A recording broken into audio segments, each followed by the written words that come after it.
inspirational stories. Every year when football season's about to start, one of the movies that I love to watch is the movie Remember the Titans. How many Remember the Titan fans do we have in the room? Okay, all 20 of you. This movie makes me feel a little old now, I'm guessing, is part of the problem. If you haven't seen it, it's worth going back and watching.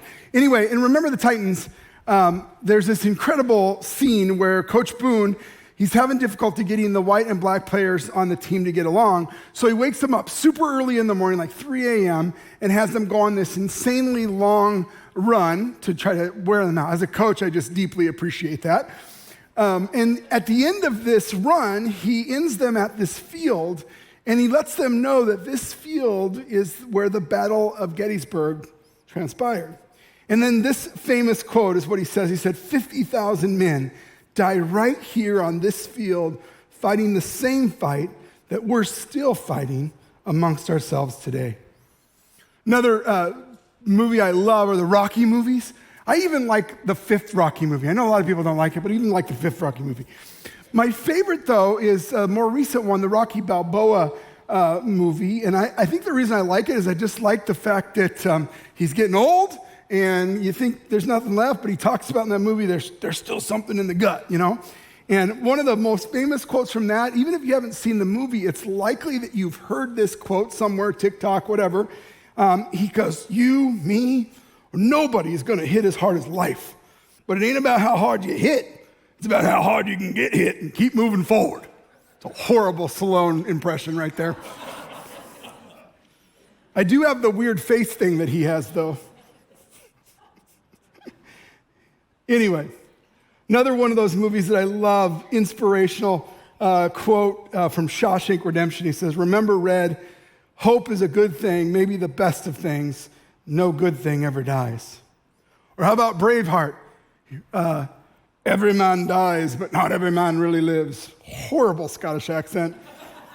I think mine's slightly better than Mel Gibson's, though. Anyway, or Gladiator. What we do in life echoes in eternity.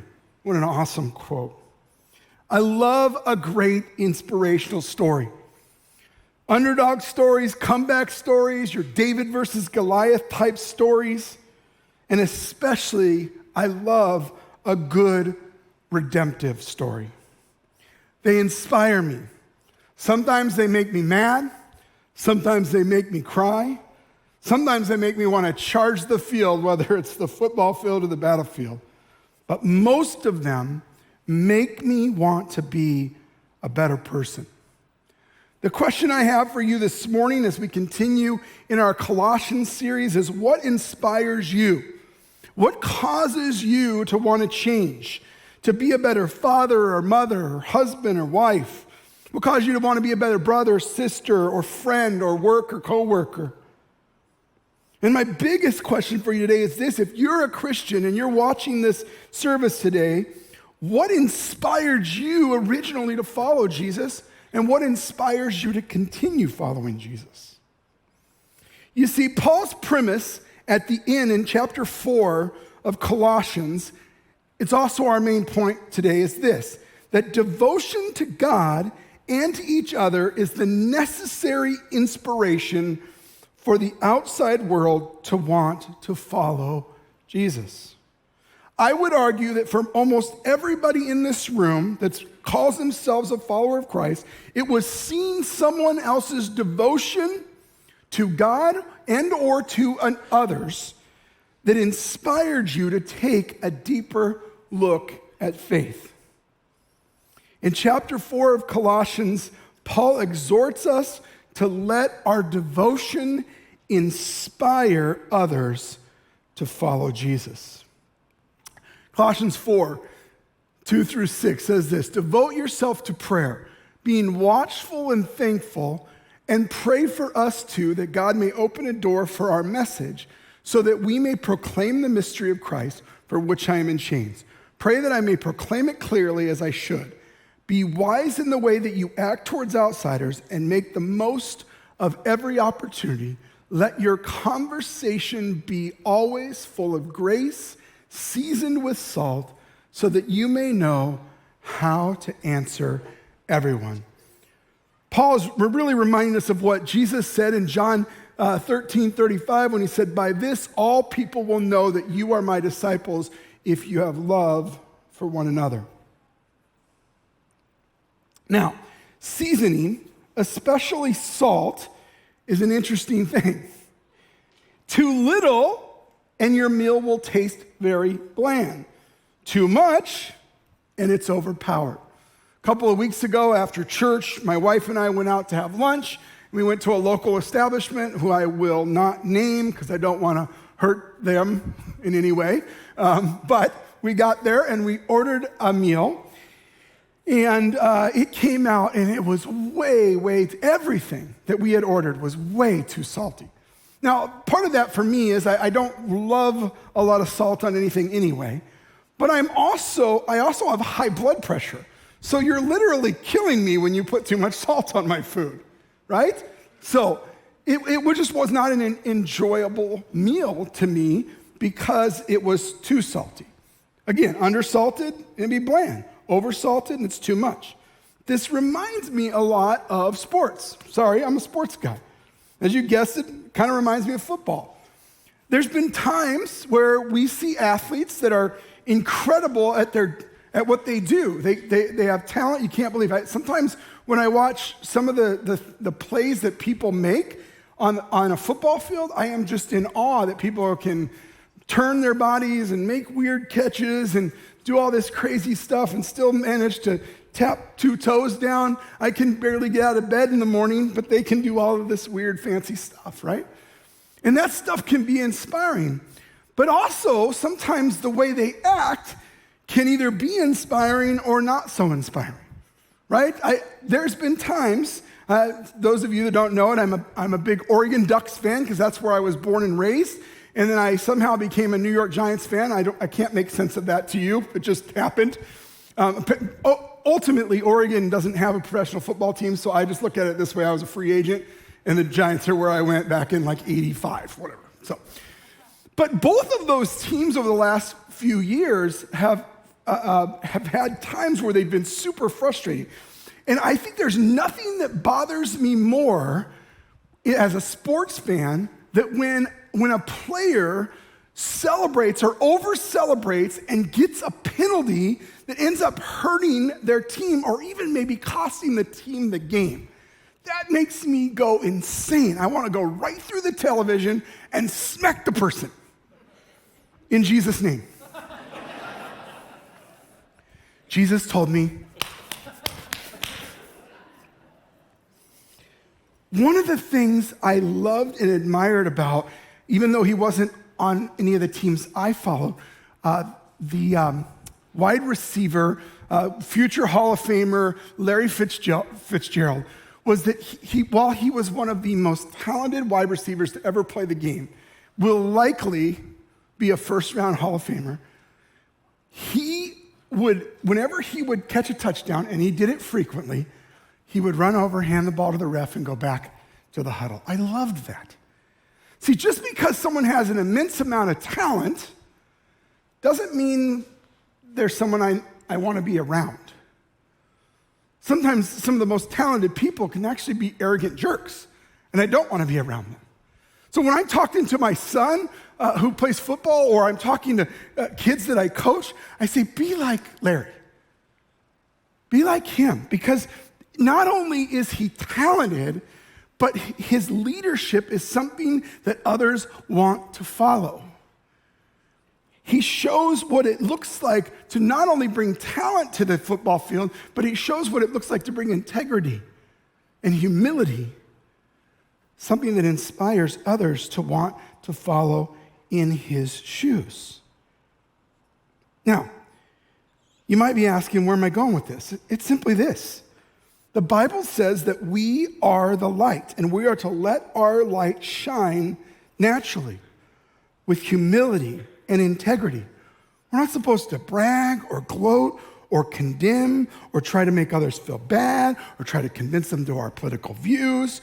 Our job is to love people, to spread the idea of grace and love to a dying world, and let the Holy Spirit do the work of conviction.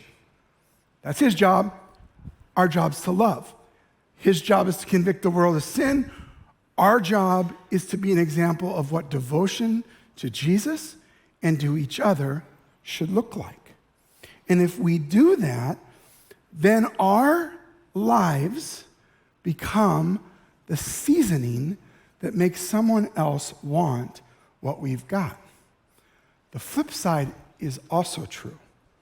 When we gossip, when we fight amongst ourselves, even when we just don't take our relationship with Jesus very seriously, when we're not devoted to it.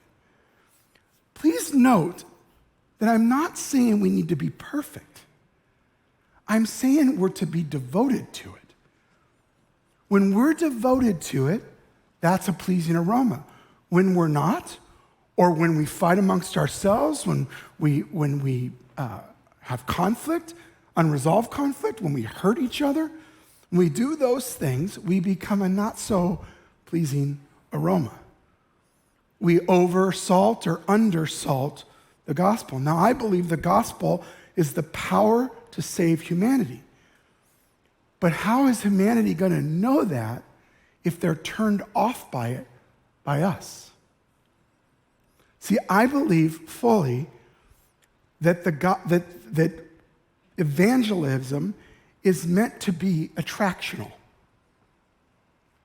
What I don't mean is how the church has typically tried to pursue that over the last 20 or 30 years. We're not to be attractional through having cool events that we try to inspire people to come out to our church, or flashy sermons, or even a fabulous buildings. No, the attractional is in the idea of what the New Testament calls the church. And the New Testament says the church isn't this building, it's not programs, it's not events. The church is you and me. We're to be attractional. Now, again, I'm not talking about what you wear, or how well you groomed yourself, or even if you wore deodorant, and hopefully for the person next to you, you did. But I'm talking about being attractional in our devotion to God and our devotion to each other. Specifically, our devotion to each other within the church. The outside world is looking, and how we act towards one another, how we care for one another, and how we model this relationship will be the thing that either attracts or pushes away people from the saving knowledge of Jesus Christ in their lives. We wield that kind of power. And we should be taking it serious. Now, Lord knows I've made plenty of mistakes, many of which I've shared from this platform to you. But I think one of the most attractional things that we can do to a dying world when we screw up is say, I'm sorry. That you just saw in my life and my behavior, whether I'm talking to my wife who I might have offended, or a coworker, or the guy I accidentally pulled out in front of him at the mall. No matter who it is, one of the most attractional things I can do is just say, you know what? That is not what I'm supposed to do. I did not represent the gospel in a loving, caring way. I did not season the gospel the way it's supposed to be seasoned. I was wrong, and I'm sorry. Let's practice that together. Ready? I was wrong, and I'm sorry. That had no feeling to it. Let's practice this again. Come on, Wisconsin people. I know you have this in you. Let's practice this word together. Wrong. Guys, I know this is a challenging one. I was wrong, and I'm sorry. One more time together. I was wrong, and I'm sorry. You want to season the gospel with one of the best, most savory things you can season it with? It's those words. There is so much power in that to bring healing to relationships, to show the world that we don't think we're perfect, to show the world that we know we're in process. But it also shows the world something different than they're used to seeing. Because most of the time, they don't hear those words. Those words come from someplace they're not used to. Those words come from the gospel at work in our lives.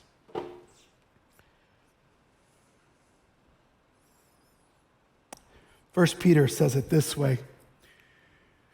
He says, keep your conduct among the Gentiles honorable, so that when they speak against you as evildoers, they may see your good deeds and glorify God on the day of visitation. Even though they were set against you, when they see your conduct, they're going to somehow come around to seeing those good deeds and glorifying God. It has that kind of power. When our devotion to God, our devotion to each other is pure and true, it has that kind of power. So you may be asking yourself, what am I supposed to do with this? It's move towards greater devotion. Greater devotion towards the Lord, greater devotion towards each other. The key words from Colossians 4 are devote, walk, and gracious. Paul is saying walk the talk in your relationships with both God and each other. Be devoted to what you say you believe, not perfect, but devoted. Be gracious in your words. Walk with humility and love. When we do that, we present the gospel with the proper seasoning, and the outside world will want what we have. Every time I preach, Ryan Robinson, our 20-something pastor, last service I called him Ryan Reynolds. Everybody thought I knew the famous actor Ryan Reynolds. Nope, just Ryan Robinson, just him. Sorry, Ryan, I know you're listening right now online. But I always, he has the undesirable privilege of getting to hear me kind of walk through my message. I'm a verbal processor, so if I don't process my sermon at some point out loud to somebody, it's not going to go well. And so he, unfortunately, oftentimes gets to be the poor sap that has to listen to that. And so I went to him this week, and I kind of shared this message with him, and he said the most amazing thing that I feel like just kind of pulls all this together. So I want to make sure I give him credit for it, even though the last time he preached, he called me one of the bald guys. Whatever. He'll be mean, I'll be nice, okay? He said this, the spiritual life ultimately is about the man in the mirror. The spiritual life is ultimately about the man in the mirror. Is the man or woman in the mirror godly, loving, gracious, not perfect, but loving, gracious? Does their walk match their talk? Do they have love, joy? Are they growing in love, joy, peace, patience, goodness, kindness, gentleness, self-control? Are they becoming a little bit more every day like Jesus? Because if they are, that is the seasoning the world needs. See, inspiration, this is another thing he said to me, inspiration is temporary. Devotion is the thing that lasts. Devotion happens whether it's good days or bad days, up or down, rich or poor. I'm going to be devoted. That's why we say a lot of times in wedding vows, I'm devoted to this person for richer or poorer, death do us part, all that stuff. Ultimately, if we're truly devoted to Jesus Christ, it's not going to be based on how I feel today. That's inspiration. It's temporary. There's nothing wrong with inspiration, but we can't live on inspiration. In fact, I would tell you that if your only time, and I'm not trying to be mean here, because I've been as guilty of this as anybody, but if your only time to connect with God is on Sundays, then you're living off of inspiration, not devotion. And inspiration will not see you through the most difficult times in your life, let alone be something others want. Because if the inspiration gets you through Sunday, but on Monday morning you're just a jerk to work with at the office, or you're mean to your kids, or your spouse wants to drop kick you back to Jesus, that's ultimately not the gospel having its full effect. So inspiration's a start, but it ultimately needs to end towards devotion. I want to give you a few next steps. First, most important, I think, is to begin to develop the daily habit of prayer. And I love the daily habit of silence and prayer. And I'm going to circle back to this at the end, and we're going to actually practice it a little bit this morning. The other next step I have for you is to continue on, if you haven't already, get started in our Emotionally Healthy series. It has 2 classes, Emotionally Healthy Spirituality, which we did last fall, and we'll come back to next fall. But this next season, we're doing Emotionally Healthy Relationships. You don't have to have taken the other class to take this one. You can start with this class. These 2 classes are all about increasing our devotion towards God and each other. Specifically, the Emotionally Healthy Relationships is about having healthy relationships amongst ourselves. So I want to highly encourage this. You can begin to register even today. They're available online. One of these classes is starting the 2nd week in January. The other one that we're going to do the same class twice over the next 4 months, so that there's plenty of opportunity to take it. But the second one will be starting in the first part of March. Another great next step is I have a really good friend of mine who's going to come out, and he's going to speak to us on a day-long seminar called Peacemakers. We're doing that on April 1st, and it's just an awesome opportunity to learn how to do conflict well. The truth of the matter is, one of the biggest issues we have within the church is that when conflict comes, we avoid it. Ultimately, the biggest mistake we make, whether it's in relationships with our kids or our coworkers or our spouse or even with other people in the church, is that we don't give them the benefit of the doubt. We assume the worst, not the best. And what we're going to learn in this class is to begin to change our assumptions about people and learn how to fight and have conflict in a healthy and loving way that ultimately leads to restoration of relationships. Instead of running from them, we want to restore them and let the gospel permeate both us and the people that we have conflict with. Now, for some of you that are here today, you're going, man, all that sounds great, but you don't understand the reality of the pain that I'm in right now because of trauma in my life. Whether imposed by others or imposed by myself, this trauma is real. I can't even think about being devoted to anything because I'm hurting. And I want to suggest to you that you consider signing up for our trauma reboot class that starts the first week in February. Again, you can start to register for this online as well. What a great inspiration to the gospel it would be to go through a class like this and begin to work through and process through taking the steps to overcome in time the trauma in your life. And then the last thing I want to talk to you about is our Alpha series. If you're here today and you were inspired by somebody else to be here for the first time, you saw something in their life that made you want to come and check this out, but you have 1,000 questions about Jesus, 1,000 questions about why he did what he did, why the gospel's what it is, and why we believe in heaven and hell, all that. We spend time in this Alpha class discussing those things. So if you're new to the faith or you have questions about the faith or you're uncertain about the faith, I want to encourage you to consider signing up for this class, which will be starting on Mondays at the middle of January as well. Okay, 2 Corinthians 2:15 says this, "For we are the aroma of Christ to God among those who are being saved and among those who are perishing." Matthew 5:13 says it this way. This is Jesus' words. "You are the salt of the earth, but if the salt has lost its taste, how shall its saltiness be restored? It's no longer good for anything except to be thrown out and trampled upon underfoot. You are the light of the world. A city on a hill cannot be hidden.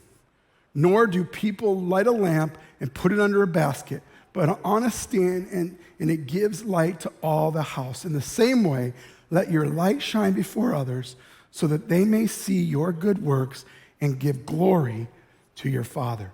Your good works, your devotion to God and to others leads people to a deeper desire to chase after God themselves. So I'm going to ask the worship guys to come out, and I'm going to lead you guys in something I've been doing for the last couple of years that's revolutionized my personal devotion to God. And it is helping, little by little, make changes in my heart that hopefully make me a more attractive, not physically attractive. God can only perform so many miracles on me. Just kidding. He can do whatever he wants. But he's probably not making me look like Ryan Reynolds tomorrow. Anyway, but he is performing the miracle in my life of helping me be better at loving my family, loving people, loving him. So this is the method I've been using. I'm going to take this right out of the Emotionally Healthy Spirituality class Day by Day book. It's a practice that we teach in that class, and I want to teach it to you today as a starting point. Maybe you don't even know where to start with increasing your daily devotion to the Lord. I have a reminder set on my phone for first thing in the morning and at the end of the day to remind me to do my daily offices. So I do once in the morning, once in the evening, okay? And it takes me about 5 to 10 minutes. But the idea is to silence my heart, get my mind focused on Jesus for the day and at the end of the day. And what I have found is that centering has then taken me through the day to be mindful more and more of him throughout my day. I catch myself stopping to spend time in silence when I'm stressed during the middle of the day. So all we're going to do to start this out, and this is going to be the most difficult part of this, so I want you to get comfortable, and we're going to spend 30 seconds in silence. You're not praying, you're not asking God for anything, you're just in silence. The Bible says, be still and know that I am God. Be present. One of my favorite things that happens with my children sometimes, rarely, but sometimes, is rather than come to me wanting something, they will just come wanting to be near me. That's what this is. This is us coming without any agenda to the foot of Jesus and just saying, here I am, Lord. So during this 30 seconds, if you can catch your mind wandering, you're thinking about your shopping list or what you're going to do when the bald guy on the stage finally shuts his mouth, I want you to just pray this simple prayer. Here I am, Lord. A centering prayer to get your mind back on Jesus. And we're going to spend 30 seconds, before we go into this devotional, 30 seconds just in silence. Let's begin.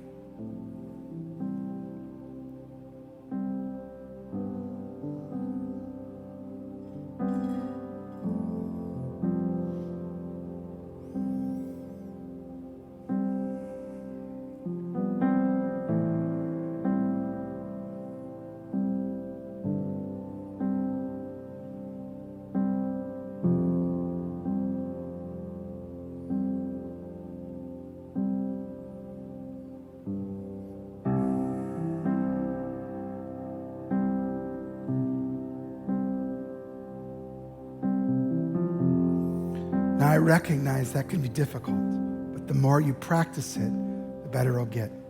So the devotion out of this book is coming out of the 1 Kings 19:11 through 12. It says this: the Lord said, go out and stand on the mountain in the presence of the Lord, for the Lord is about to pass by. Then a great and powerful wind tore the mountains apart, shattered the rocks before the Lord, but the Lord was not in the wind. And after the wind there was an earthquake, but the Lord was not in the earthquake. After the earthquake came a fire, but the Lord was not in the fire. And after the fire came a gentle whisper.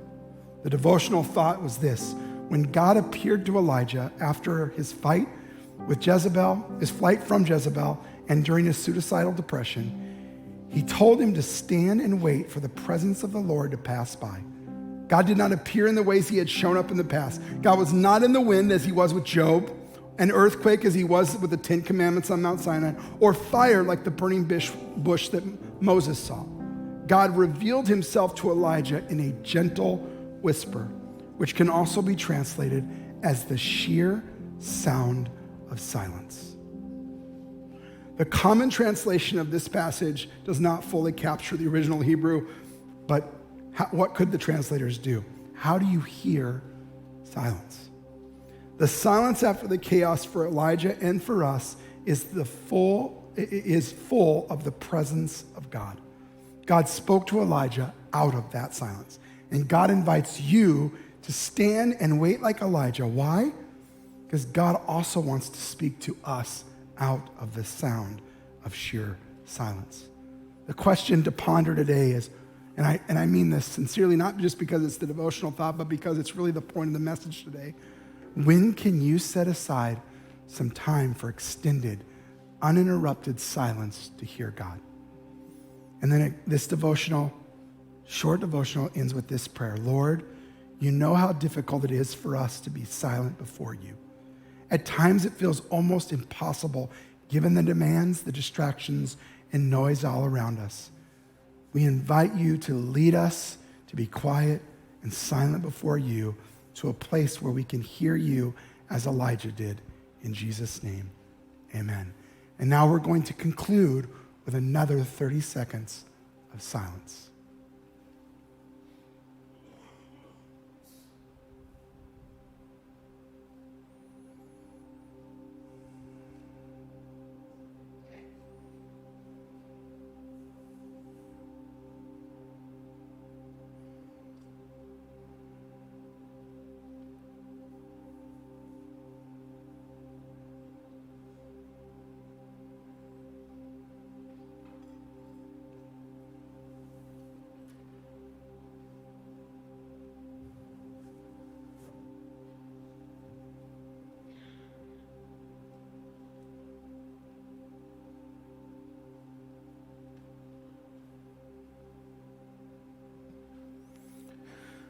I want to invite you now to stand, and we're going to do one final worship song together. But I want to just encourage you to consider picking up a Daily Offices book. You can get them on Amazon. We have some in the bookstore. And begin to create a regular habit of being silent and still before the Lord. To practicing, as Brother Lawrence says, practicing the presence of God in your life, so that it becomes this calming force, that it becomes this centering thing in your world. While I do that in the morning and the evening, I'll oftentimes be very stressed during the day. And those times when I'm stressed, I'll stop and I will just take 2 minutes to be silent and say, here I am, Lord. Here I am. I've even started doing it once in a while, not closing my eyes though, while I'm driving and somebody ticks me off. Rather than get mad and chase them and want bad things for their tires, I'll just say, all right, Lord, here I am. Center me. It's a process. It's a process of learning to give him more and more control. Let's pray as we get ready to conclude in worship today. Father, we thank you for this opportunity to chase after you. Thank you for all you've done for us, Lord. We know that it's no small thing, Emmanuel, God with us. And because you're with us, Lord, you want to be with us. So help us, Lord, as we pursue devotion to you, devotion to each other, and may that pursuit inspire others to want to chase after you too. In Jesus' name, amen.